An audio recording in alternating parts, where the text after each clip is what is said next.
to the video on the world's fastest gold pan. My name is Todd Pearson. I'm the president and founder of New Gold Products. The name New Gold Products says it all. We specialize in bringing to the market, to the mining community, products that have never been invented before until now. We've invented 3 such products, 2 gold pans and an on-pan classifying screen that you're really going to be excited in all 3. But I'm only going to be demonstrating 2 of them today. To begin with, I wanted to talk about the elements of a good gold pan, and we've come up with 4 elements of a good gold pan. Number 1 is portability. It's important to have a gold pan that's light, that you can put in a backpack, and some pans out there, as you know, weigh several pounds. Not very portable. The pan that we've invented, actually both pans that we've invented, but the one pan that I'm going to demonstrate today, only weighs 1.5 ounces. That's all, 1.5 ounces. That's almost the same weight as the last letter you sent in the mail. 1.5 ounces. And it's so small that you can put it in the front pocket of your shirt. Talk about portability. It's the best in the world for portability. The second most important part of the gold pan is durability. Durability means how tough is it out in the field? Gold pans take a lot of abuse, have rocks in them, they scratch it, they scrape it, you put those in, and you got to have a pan that is really strong. This is the strongest plastic on the planet, and you could drive your truck over it and never even bother the plastic. You may ruin the riffles if you do, but it's the toughest plastic on the planet, just great for a pan. The third element of an effective gold pan is speed. Now, let me tell you this, the video says 5 seconds to the gold. I do it in 3 seconds. In other words, at the count of 3, I'm down to the gold. Talk about speed, nothing faster in the world than that. But not at the expense of the 4th thing, which is the recovery rate, the recovery ability of gold. The gold pan has to be tops right there, where you're losing very few, if any, gold. And we think we got the best pan in the world for that, not only in speed, durability, and portability, but gold recovery. I've done this demonstration that I'm going to show to you dozens of times to classes. And not once have I not got 100% of the return of the gold. Not once have I lost one small gold flake in this demonstration. And I have very small gold flakes, not great big nuggets that are easy to capture, but very small gold plates, and I get 100% return every single time. I've done that dozens of times, all right? So let me tell you about the gold pan, which I call the Sluice pan. Back in the year 2009, now this year is 2024, that was 15 years ago. Back in the year 2009, I invented the world's, I think, the only true Sluice pan, even today, which is a hybrid gold pan. This gold pan is a combination of a pan and a sluice box all together in the water that you run with your hand, and you get the same volume of water going over those riffles in the pan than you do with the sluice box in a stream. That's why it's so effective there. Now that was back in 2009. You might ask the question, well, why hasn't it been brought to the market since 2009? Well, it has. Since 2009, I have taught a gold prospecting class every single year until just recently. And I taught this gold prospecting class at this major university every single semester for year after year after year after year. And between the time that it takes to prepare and teach the gold prospecting class and to manufacture a sluice pan for every single attendee of the class for all those years and all those semesters, that kept me more than busy, ladies and gentlemen.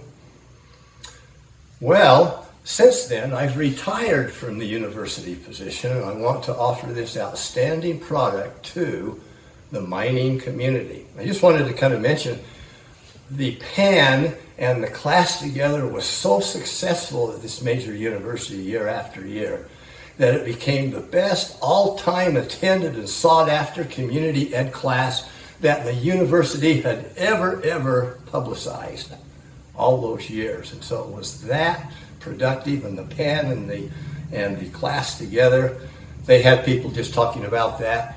And we had a major newspaper of almost 1 million residents come out and do a full-page photo shoot, front-page shoot, about the pan and the class that we had. It was that productive and that popular. But anyway, I retired from all of that.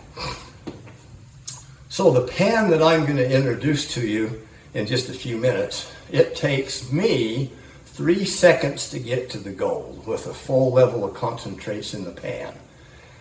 I'm not suggesting you do it in 3 seconds. In fact, I would suggest you do it in 5 seconds. Make the slow count to 5, if you will. So let me kind of tell you a little bit about why this pan that I'm going to demonstrate to you is so effective. If you study a sluice box in a stream, and many of you miners use sluice boxes in stream, the real key between the effectiveness of sluice box in a stream and a round gold pan is the volume of water that flows over those riffles. Because the more water that flows over those riffles in an X amount of seconds, the more material you can put in it and put in it over and over, and that's why it is. The sluice pan, again, is a hybrid. It's part sluice box, part gold pan that you run in the water with a special panning technique that I'm going to give you. And when I talk about this in my classes, I talk about the 60-to-1 ratio. Now, there's 60 seconds in a minute, obviously. Which means that with the sluice pan that I've invented 15 years ago, for every minute that it takes to use a round gold pan, it takes the same amount of time each second to do. Meaning that with a round gold pan, if it takes you 3 minutes to get down to the black sands and the gold, I can do that, or 3 minutes to do that, I can do that in 3 seconds. The count of 3, if you can believe that. That's what I call the 60-to-1 ratio. Which means that if you multiply that out in a percentage on that, the sluice pan compared to a round gold pan is almost 5,000% increase in productivity. Nearly 5,000% increase in productivity. That's the 60-to-1 ratio again. Just think how much more gold you're going to find with the sluice pan at a 60-to-1 ratio than a round pan. It's been such a well-popular name. Most of the people that use the pan, they call it the Sluicer Gold Pan. I like the name Sluicer Gold Pan. So I'm going to go over to the table now. We're going to head over to the table, and I'm going to show you the pan, the uniqueness, how it is designed, and the science behind the pan. And later on, I'm going to give you a demonstration of that. So let's head over to the table now, and I want to show you this unique product and the science that creates that. And then I'm going to give you a demonstration how the hand action gives you the same volume as a sluice box in a stream.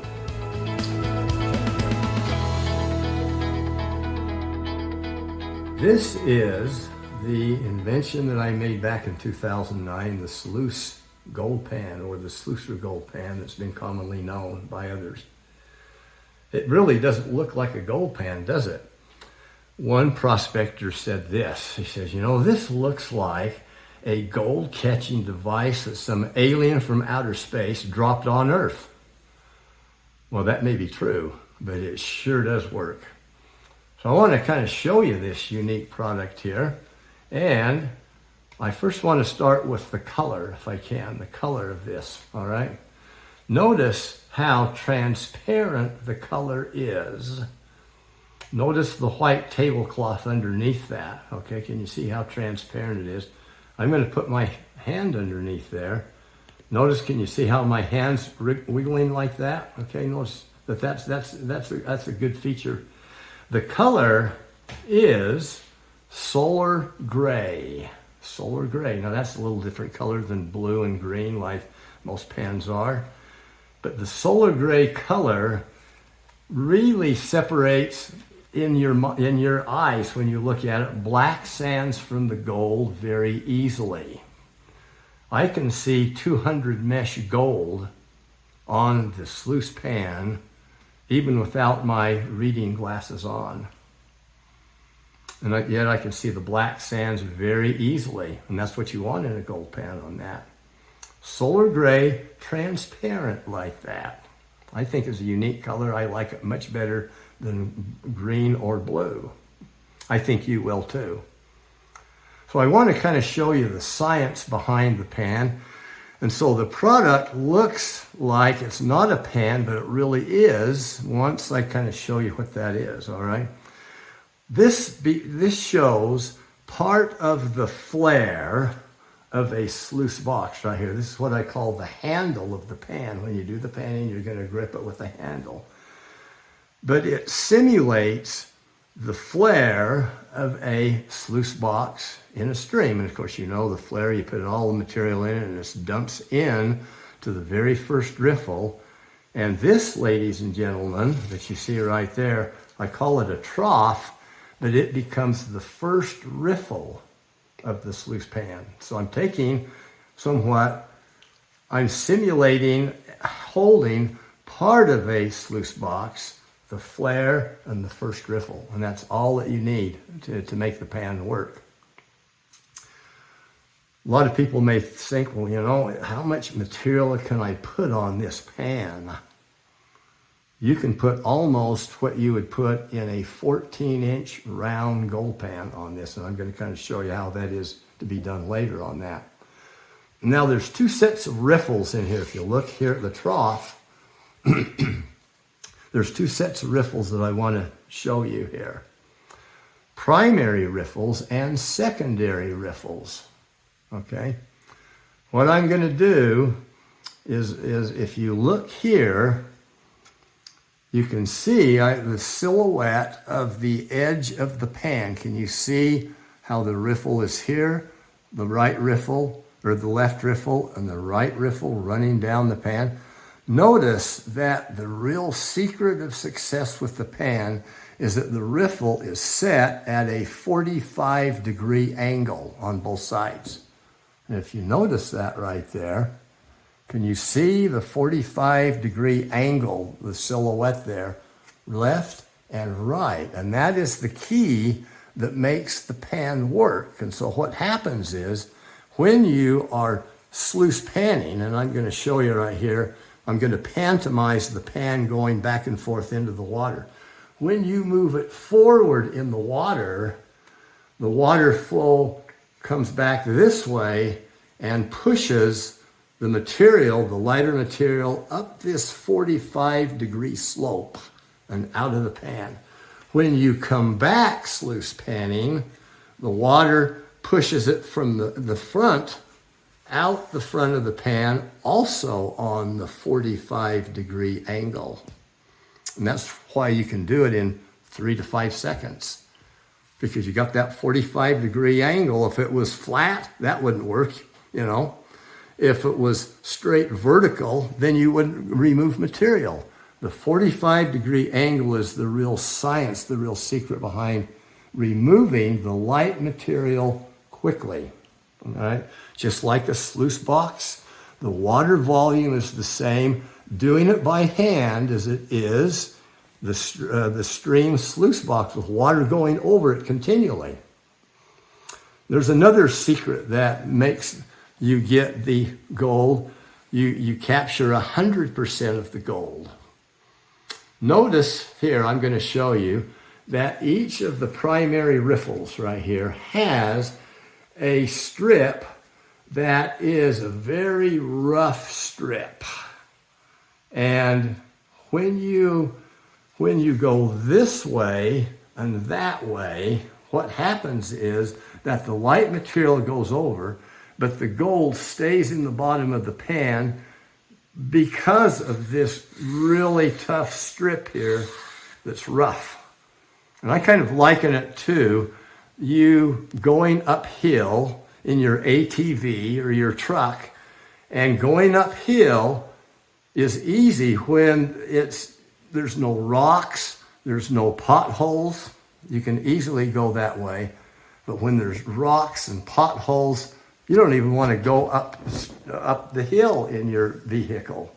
Gold is the same way, ladies and gentlemen. It's lazy. Miners talk about gold being lazy when it flows, when it's being pushed downstream during high water runoff.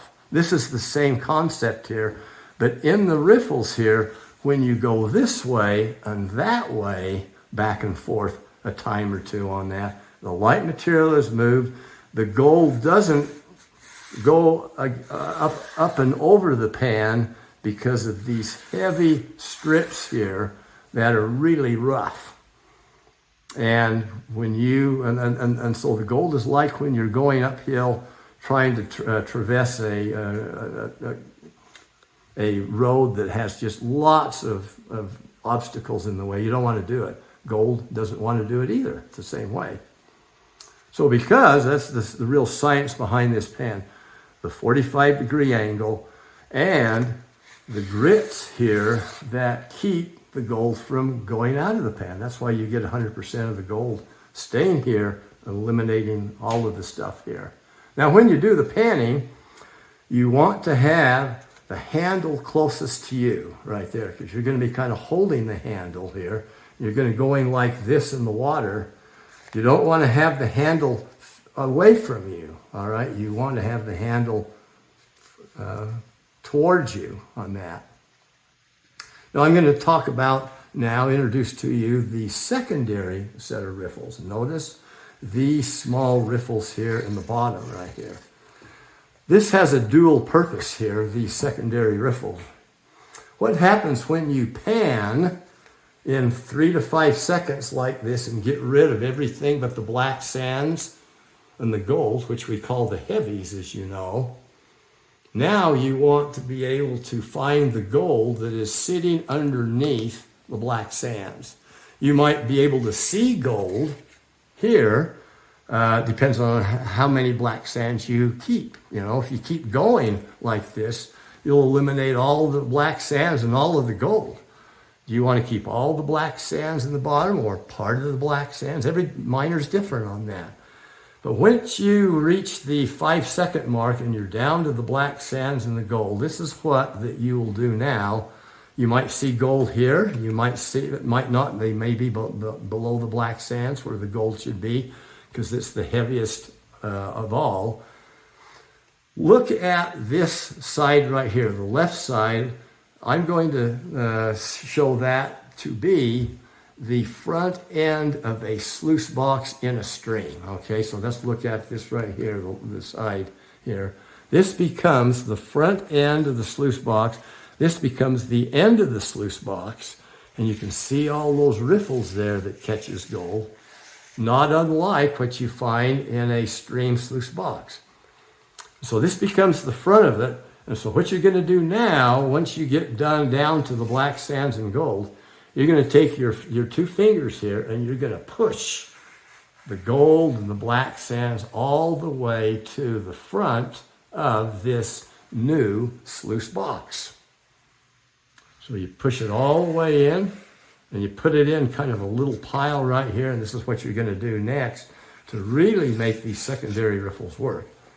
You're going to turn the pan like this in the water and you're going to go forward and back right there. You can do it one-handed now with your thumb right in the middle of the trough. Or you can do it two-handed if you want.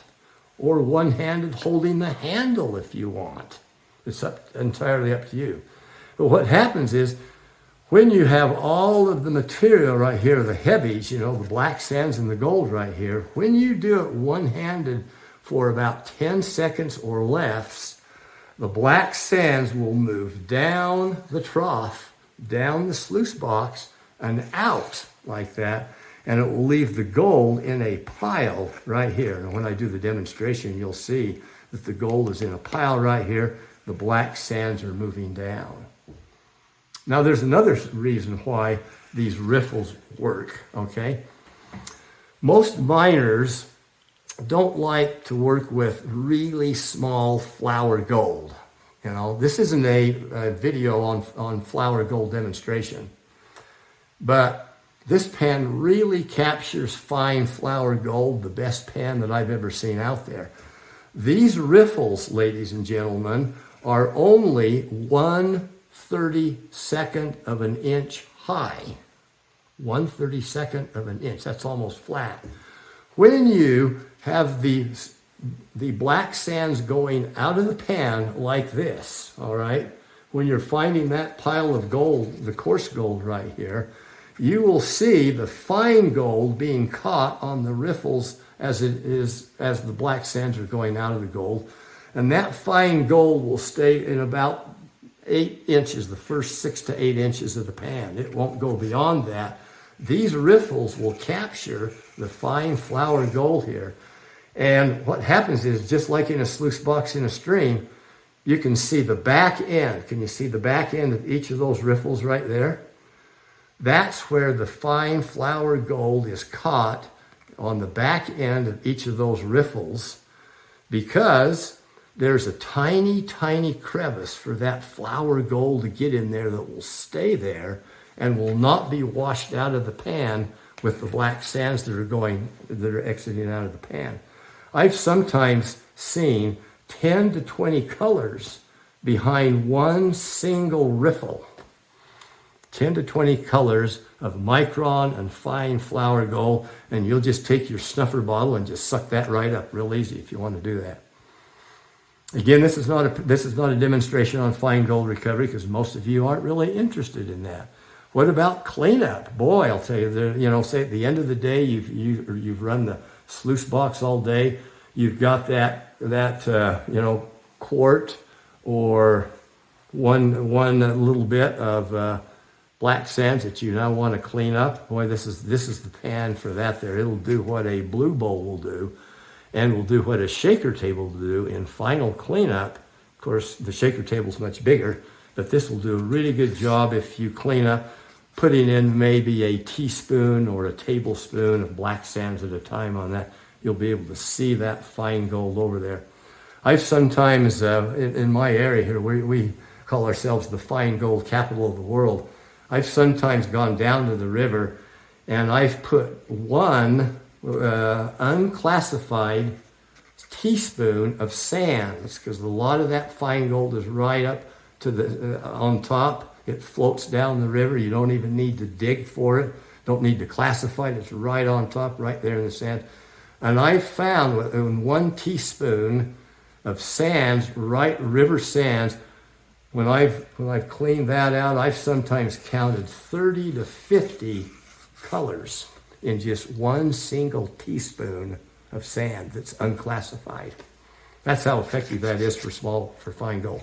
But anyway, that's not kind of the purpose of this video. So anyway, you go back and forth when you do this. When you're sluice panning in the stream, you're going to go back and forth 8 inches. Forward 8 inches, backwards 8 inches, and you're going to be about 1 inch under the water. You don't want to be higher than 1 inch, or else you're not going to have the wave action that will remove the light concentrate. You don't want to be right down to the bottom, because then you don't have any water movement at all to remove that. So about the 1 inch mark is good. And again, you can do it one-handed, two-handed. This doesn't show the tiny mark that I put right in the middle here, because I'm kind of demonstrating with that. But I'm going to have a tiny mark on all of the pans that you get, so that you can put your thumb right there and do it one-handed if you want. Personally, I like to do it one-handed in the stream. The reason why, I've got a bad back, and so it's harder for me to do it two-handed and bend over in the stream that far. And so what I will do, I will turn my body inward like that, and one-handed I can reach into the stream farther than I can even two-handed.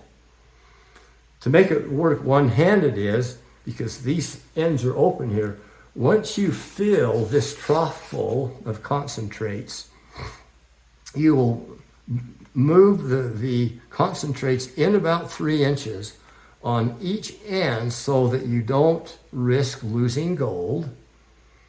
And there's 2 reasons why you're going to do that. Number one, you don't want to risk losing the gold, so you're going to come inward 3 inches, just kind of take your fingers like that.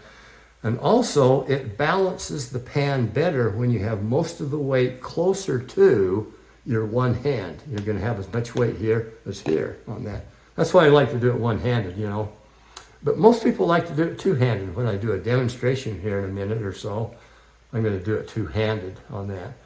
One advantage of doing it two-handed, you can control the balance of the pan easier when you're going in the water doing it two-handed than you can one-handed. But that's no problem. I don't have any problem with that at all. But, you know, you can do it one or two-handed on that. And so we find this outstanding product doing 3 ones. I call it a 3-in-1 product, okay? It's great for sampling. You know, when you have speed and you combine that with recovery ability, the best sampling product. Production, you bet, production on that. You know, just think of how often you can put the material on top of the pan here. Also cleanup. Yeah, well, I'll tell you that cleanup is perfect for that fine flour gold that gets caught in those tiny crevices on the backside of each of those riffles. You know, you'll love it for that. Now I want to stand up and show you the second invention.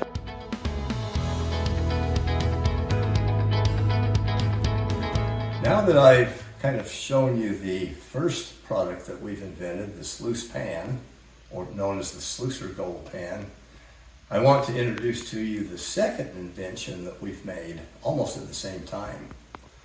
Now, I don't know about you, but whenever I watch a gold panning video on YouTube, almost without exception, almost 100% of those prospectors are panning unscreened material, unclassified material, the rocks, the whole 9 yards on that. And you wonder why? Well, this is the reason why. I'm going to show you this. You know what this is, all right? And you know what this is. Can you imagine you're wanting to go down to the stream and do some panning, but you want to classify the material because you don't have time to pan rocks. You'll get more gold found per pan if you classify, but you got to worry about these silly things, and you're going to take a shovel down, and nobody wants to do that just when they're panning. I learned a long time ago, when I'm panning, I want to get rid of this stuff. And so we've come up with a unique product that will really blow your mind, and that is, it's one that we think is one of the first, if not the first, screens that snaps on to the gold pan, to the Sluice pan, and allows you to screen out the material right there. When you put it on top of the pan, you got the screen in between the material and the pan. And it'll save you so much time versus using this silly thing right here. Another reason why you want to classify is because it allows you to wash the rocks submerged under the water. When you do that, you wash the rocks better than if you put this on top of it in a pan and run water under. It's really important that you do it submerged. And then another thing is, doing it submerged enables you to break up the clay, because there's lots of gold in clay. So I want to now go to the table and show you this unique screen and kind of talk about that. This, my friends, is the second invention that New Gold Products has made. It's a screen, a fine mesh screen that attaches to the gold pan. So I'm going to attach it right here. I'm going to take the two together, and I'm going to put the handle, connecting it right in to the screen, and turn it this way. And when you get ready to screen the material, you're going to put the material right on top of the screen and submerge it. And in 3 to 5 seconds, you've washed all of that gravel and broken up the clay very easily. You know, you got to put in a traditional pan, if you don't classify it, into it anyway. Why not put it right on top of the screen? That's going to save you time right there. You put it under there, you go 3 to 5 seconds. As you can see there, how that really keeps that trough open that you can put on there. And I'm going to layer this screen, probably double layer. I'll take my garden trowel right here, and I will scoop in, about 3 of these, and then I'll do it again, about 3 more, and that's going to be about as much as a 14-inch round pan. And then I'm going to put it under the water and wash it like this, all right? Now what happens is when you do that with the double layer on that, a lot of that material will be setting above the top of the riffles. That's good, because when you spend 5 seconds in the water to put the gold to the bottom of the pan, a lot of that light material just washes over before you even start panning. I want to kind of show you the screen again. You've got to put material in a pan anyway. You save a lot of time by having the screen on top of the pan, because that saves you 1 step right there. And you'll double layer this if you want, and wash it under the water like that, and you'll disconnect it like that. So there's 2 reasons why the screen works so well again, and I kind of mentioned this at the end. The one is that it washes the rocks and it breaks up the clay. That, my friends, is even more important than classifying the material into smaller components that goes in the pan, even though you do all 3 at once. What I like to do is go down to the stream, and I will take my garden trowel here. You can buy a garden trowel at any hardware store in America. They have them in plastic or steel. Make sure you get the steel one. They're just great for digging in rocks. I like to go down to the stream, and I will sit there with my boots in the water, and I will be sitting up on the bank, and I will be shoveling in as fast as I can shovel to screen and to pan. And I will often take an empty vitamin bottle and this funnel here. You can buy any of these funnels at Walmart if you want, and I will put that in, and I will dump the material.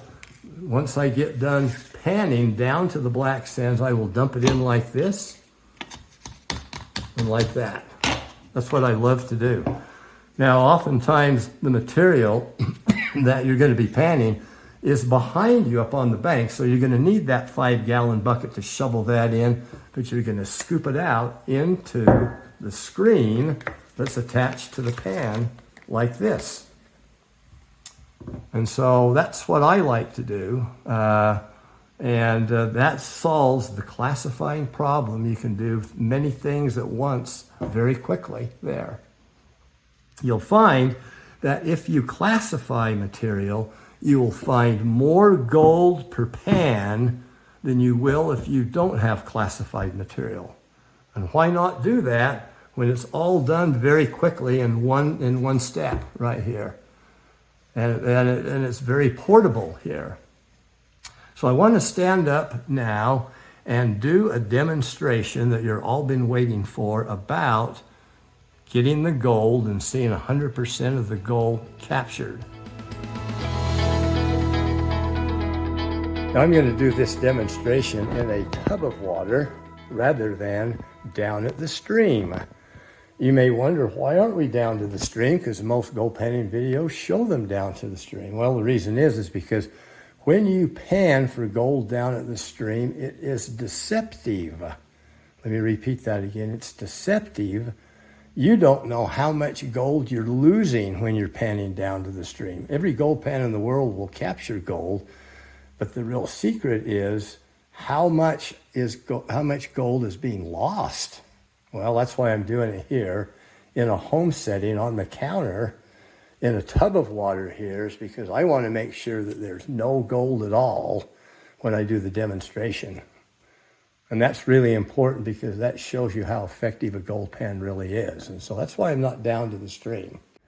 I wanted to begin the demonstration on finding gold with the sluice pan by kind of showing you the principle of physics, Newton's law of physics. Isaac Newton was a physicist back in the 1600s that came up with 3 laws of physics, and the sluice pan uses the 3rd law of physics 300 years later. And so wanted to introduce that 3rd law of physics by kind of telling you what the 3rd law of physics is. Newton said this, that every action creates an opposite and equal reaction. Okay, or with my hands, I'm going to do this. Every forward action creates an action that's opposite and equal as a reaction or a backward motion. So there's a forward motion and a backward motion going on at the same time. That's what Newton's 3rd law of physics is. Little did he know that 300 years later, I'm just going to show you a clamp here. I haven't got an airplane, but notice the wings of the airplane right here on both sides of that. I'm just holding that clamp there, representing a jet airplane that you see in the sky like that. And what happens when jet airplanes fly, to make them fly forward, can you see right here at the rear of that? This is kind of the rear of the airplane. First of all, the engine creates an exhaust, a powerful backward thrust, and that creates the exhaust that you see in the sky at 30,000 feet. And if you look at a jet airplane that flies at 30,000 feet, that's exactly what's going on. They're using Newton's law of physics, meaning that the exhaust is forced out of the rear of the airplane and forward goes the airplane right there. So that's kind of what happens with Newton's 3rd law of physics with aviation. And without seeing those jet streams in the sky tailing those jets, you would never be flying in your life, because that's what enables the jet airplane to stay above the ground and going that fast, that far high. And so the sluice pan uses the same principle on that, okay?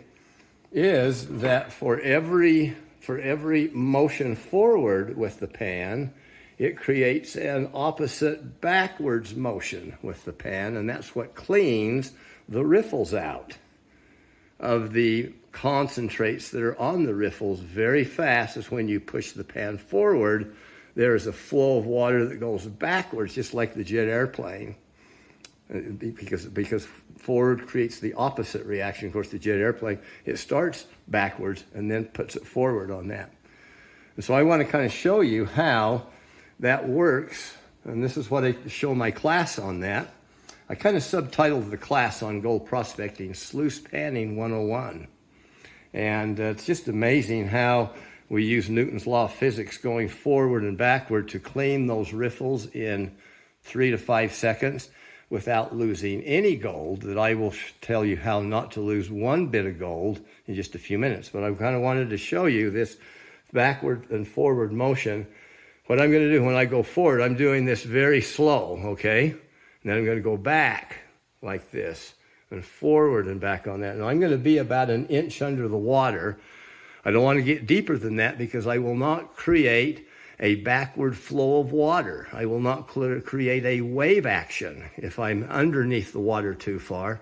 The wave action is the thing that cleans the trough of the concentrates and gets down to the black sand almost at the blink of an eye on that. But I don't want to be way high like that in the film of the water because I don't create much of a back motion or a wave action on it. I want to be about an inch under the water, okay? And so I'm going to go forward and back, forward and back. Can you see the wave action that it's creating? And in this stream, you're going to do the same thing on that. Now what happens, I'm going to do this in slow motion again. I'm going to push the pan forward, and notice when you cannot see it because it's really slow motion, but when I push the pan forward, the water sloshes over the pan and washes the riffles to the rear of the pan. When I push the pan backwards, the water flow of Newton's law of physics, the third law of physics, is that it pushes the concentrates out and over. And so you do that about twice, and you're down to the black sands. 4 seconds typically on that. So I'm just going to go here. Notice the wave action. And when I go forward, it pushes the wave action back, forward and back, the opposite direction. You do that about 4 times, and you're done.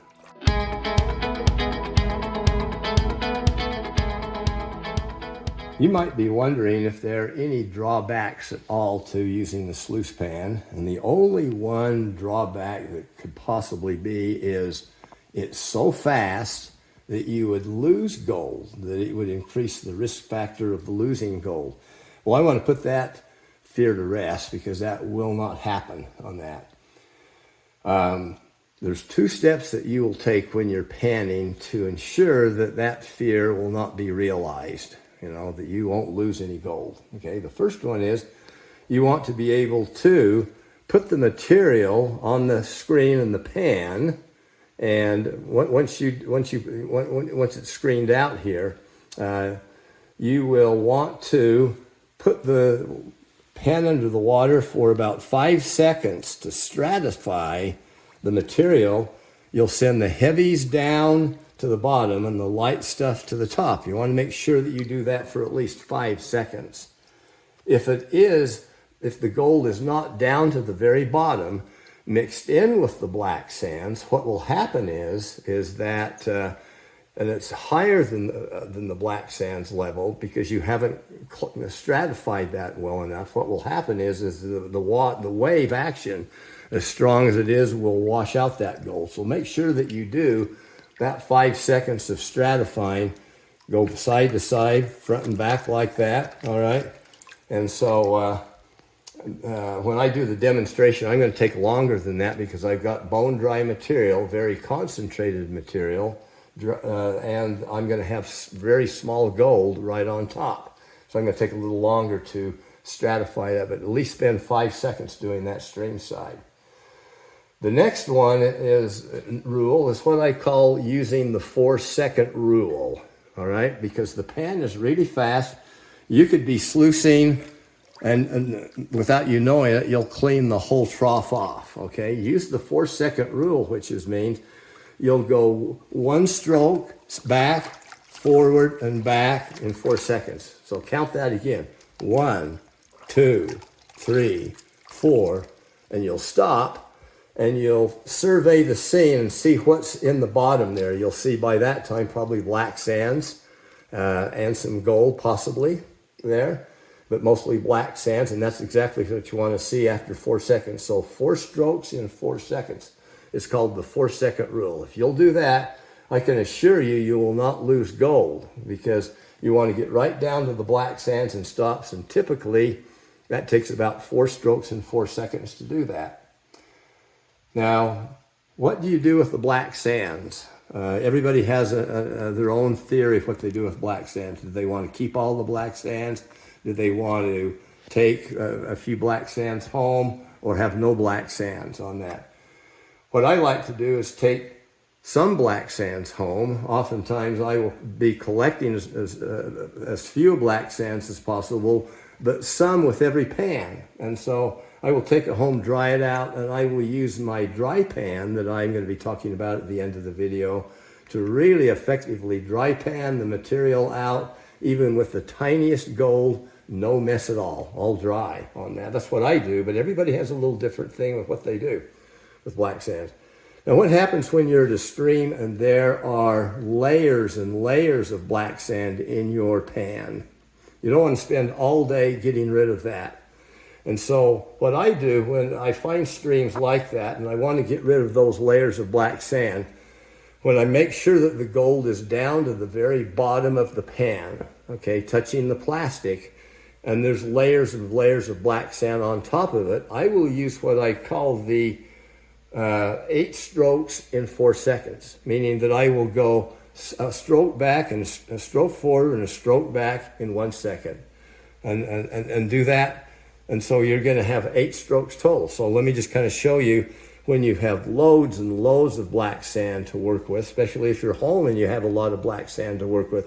This is really a slick way to get through that black sand and not lose any gold at home. Okay, so I'm going to go 1, 2, 1, 2, 3, 4. I'm going to do, so each stroke forward and back is 1 second. The second stroke forward and back is another second. And the third is back. So in 4 seconds, so I got 8 strokes, you see. And you'll find that you'll get rid of nearly all of the black sand, leaving just a little bit of black sand with the gold at the end. And so that's just a tip that I want to show you that the Sluice pan will do when you have just tons and tons of black sand to get rid of on that. It just works really good. And I'll have a summary sheet to give to you, to each one of you, that I'll send to you, that will explain all of this that I'm talking about, a kind of 1-page summary on using the Sluice pan technique. So don't worry about having to go back and watch the whole video all over again, because I'll have a 1 sheet that will explain all of that just as I'm explaining here. And then if you commit yourself to knowing that 1 sheet, you'll be fine on that. Now for what you've been waiting for is, how does this catch the gold that's in your pan without losing any of it? So I'm going to kind of show you how to do that. I've got right here some concentrates, stream side concentrates that I've classified down to 8 mesh minus. It's very typical stream on that. I've got a magnet here, and I'll kind of show you how much magnetite's in it. All right. Okay, you can see the magnetite right here. There's quite a little bit of magnetite there, as you can see. I'm just kind of picking it up with the magnet. You know, typical stream side material right there. There's another shot of the magnet, the type that's on there. Put that in there. So I'm going to put this on. We're pretending like we're down to the stream. And again, we're going to have a screen on there, obviously, to classify the material first. And so I've already pre-screened that, so I'm not going to classify the rocks here on that, because you know how to do that with screens. I'm just going to load the pan up, the Sluice pan up, with this concentrated material here. I'm going to load it right up to the top, and again, this presupposes that you've already done the classifying, and all there is left in the bottom of the pan is the screened out material. Okay. So you've done a lot of that before, so I'm just going to do that right here now. And I've got it pretty even right up to the top, so I want to show that, you know.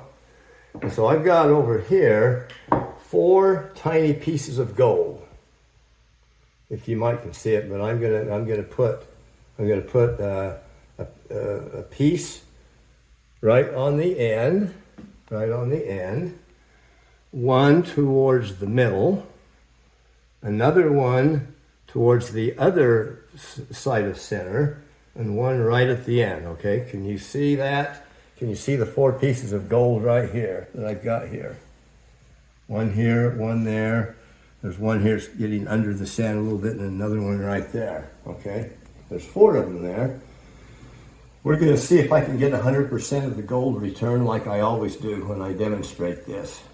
So there's 1, there's 2, and there's one right here. There's one that's kind of down in the sand, and then this one right here. Okay, so I'm going to take this over here, and I'm going to do that panning demonstration for you. So let's go here. I'm ready to do the demonstration now. I've put the gold on here like this. I've got 4 tiny specks, 4 of them right here that you might can see zooming up real close. These gold pieces are about 1/8 of an inch, something like that. Very small, very light, but I think it'll show you just how effective the Sluice pan is in even saving the smallest of gold. So I'm going to put this in here, and I'm going to take about 15 seconds because I've screened everything down to about 8 mesh minus. The tiny gold pieces are right on top. Stream side, you'll take 5 seconds to do that because the gold's all through the material. You know, so I'm going to just make sure that it's going right down to the bottom here. Because there's quite a few black sands in here. So I'm going to take about 15 seconds or so just to make sure that that is. Again, stream side, here the gold's right on top. So I want to make sure that I'm getting it down to the bottom right here. So I'm going forward, back. I'm going to look at it. Well, there's more black sands than I want to have in there. So I'm just going to maybe do another stroke or two on that. That's enough black sands and that I want to keep. I'm going to put everything forward. I can already see gold right there. This is the front of a sluice box again.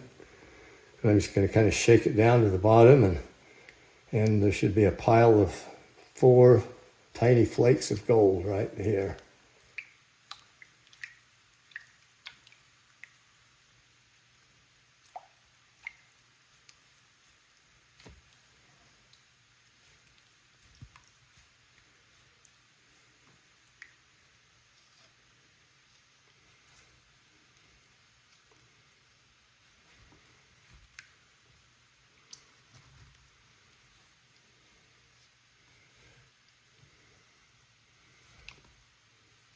Can you see the 4 gold pieces there?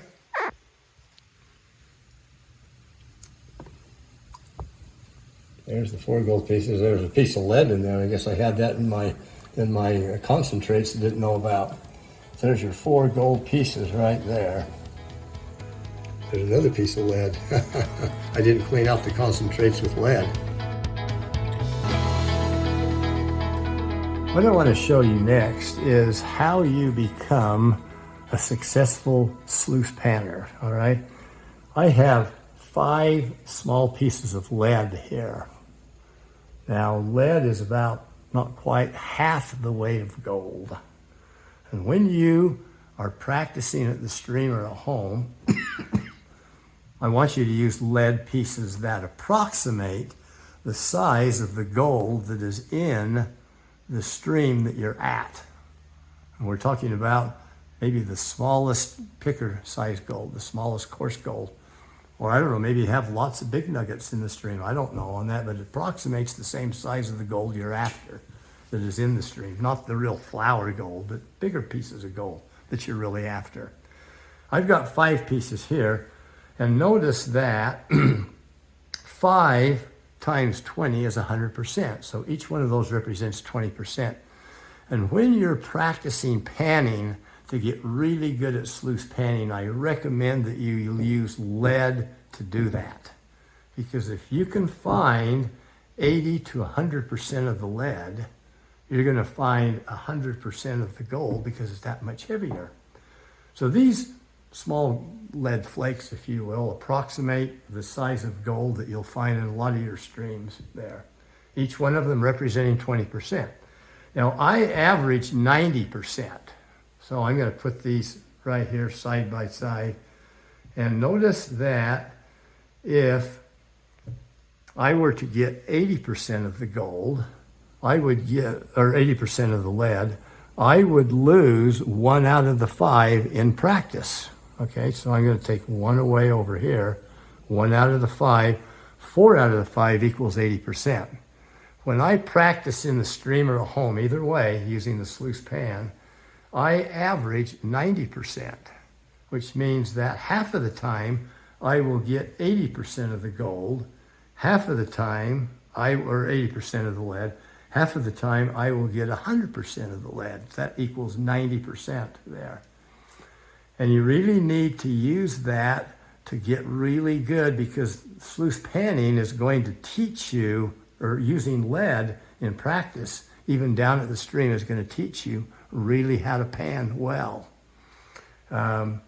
If you don't average 80% of the lead, it's because you're doing something wrong. Maybe you're not submerged in the water that 1 inch. Maybe you're going too fast. You don't want to go too fast. You know, you don't want to do this when you're in the stream. You'll lose everything there. Go really slow, 8 inches forward, 8 inches back, 8 inches forward, 8 inches back, and you'll see those sands disappear, leaving only the black sands. And if you have the lead in there for practice, you're going to see that you can easily get 80% there. That means you're going to get all of the gold. Again, I average 90%. Half of the time I get 100%, half of the time 80%. It's really fun to be able to do that. Now, where do you get free lead to be able to practice this panning technique? Okay, I'm going to show you something that you can get for free. This is a lead piece that comes off a wheel. It's a wheel weight. What I want you to do to get free lead is to go down to the nearest tire store in your community and ask for 1 or 2 lead pieces. And they'll give them to you for free because they're discarded when they put on new tires on the rim. They take them off and put on new pieces of lead. They've got to discard these. And just ask for 1. All you need is 1 of these. Take it home, pound it flat, like I do right here. Can you see how I flatten part of that? I pound it against cement.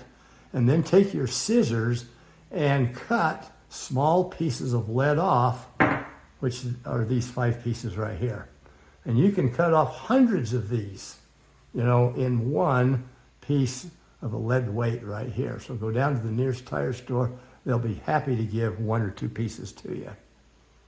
I wanted to do a quick lead panning demonstration just to show you how effective it is when you're out panning for gold.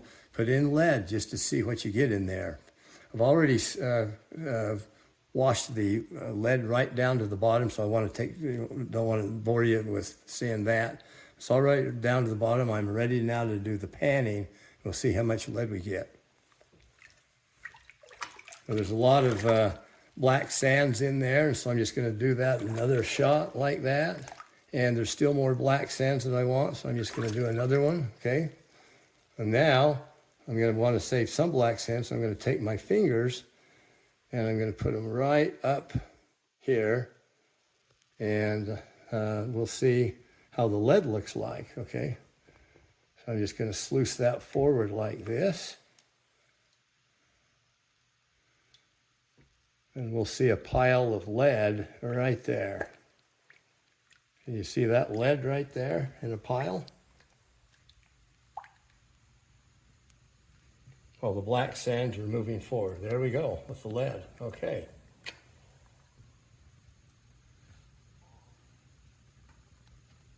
I want to review the 4 elements in an effective gold pan. The first that I talked about way at the beginning of the video was portability. Let me show you this. I've put the pan and screen together. Notice how I hook them together like that. I hold them like that. And this is what I'm going to be doing. I'm going to put that right in my front shirt pocket like that. 1.5 ounces. How portable is that? Boy, that's got to be the most portable pan I've ever seen. The second, of course, is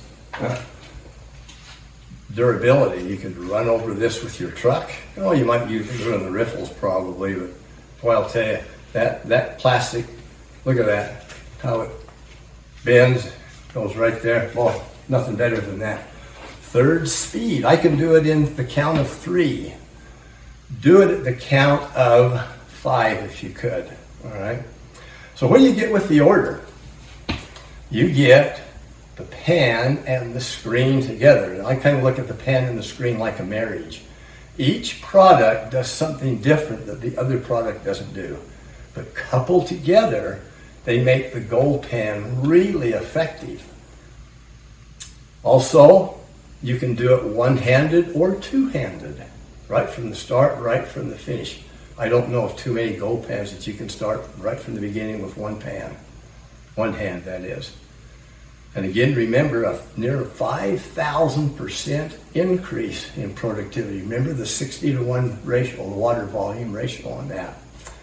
Now, when you come and you call and you order, I'm also going to include free U.S. shipping. You know, so you don't have to worry about adding the shipping to it. That's going to come right to you.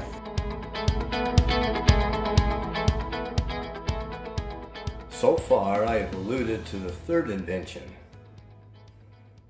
The third invention is this: a pan that does not use any water at all. We call it the Deep Groove Gold Pan. It's the only such pan that works well for dry panning. This uniquely designed pan takes dry panning to a whole new level. Typically, dry panning is much slower than wet panning, but not anymore. This pan actually separates gold dry faster than round traditional pans do wet, with 100% gold recovery and 90% recovery of small picker-sized lead flakes. And you can do this in only 15 seconds, and in heavy black sands to boot. Really, you ask? With heavy black sands, it would take most panners doing it wet 3 minutes. So here I can pan the same cons that are dry in 15 seconds. This is how the pan works. When you force gold down to the deep groove, it's much easier to keep it there and remove all the heavies sitting on top of the gold because of the angle of the groove. And listen to this, it's much, much easier to separate and remove those heavy sands dry than if they are wet and matted down. It's just that simple. Let me explain this further. Wet, matted down black sands take a lot of water for separation to occur, and it's painfully slow. But dry, they are a snap. Why? Gold filters through and separates from black sands very quickly and efficiently when it's dry, and it only takes 15 seconds from start to finish. And 100% recovery on gold and 90% return on lead flakes. The dry pan really smokes any traditional pan that is done wet. This unique pan is as revolutionary and innovative as is the Sluice pan. Not only is the dry pan a new invention for prospecting in dry areas, and there's more gold in dry areas than in wet ones. This dry pan performs especially well at home when you need final separation from heavy black sands, and it only takes 15 seconds. It's really a next generation gold pan for final separation. And here's a bonus: no water, mess, or cleanup. In fact, I do all of my dry panning on my kitchen dining room table. Like the Sluice pan, included with the dry pan is a single instruction sheet. Its title, Dry Panning Made Easy. It's got everything you need to make the dry pan work effectively. To summarize the whole video, I want to tell you where the price of gold is today. It's at an all-time high. So if finding more gold is your great desire, you need both pans and the only small mesh on-pan classifier there is. They guarantee to cut minutes off of your panning time with each and every single pan taken. Just think how much more gold you're going to find now. Please call our office number that you see here. This number is also shown at the start of the video. I'll repeat it, 435-896-2013. Again, free U.S. shipping. I'll even talk to you personally. I'm looking forward to it.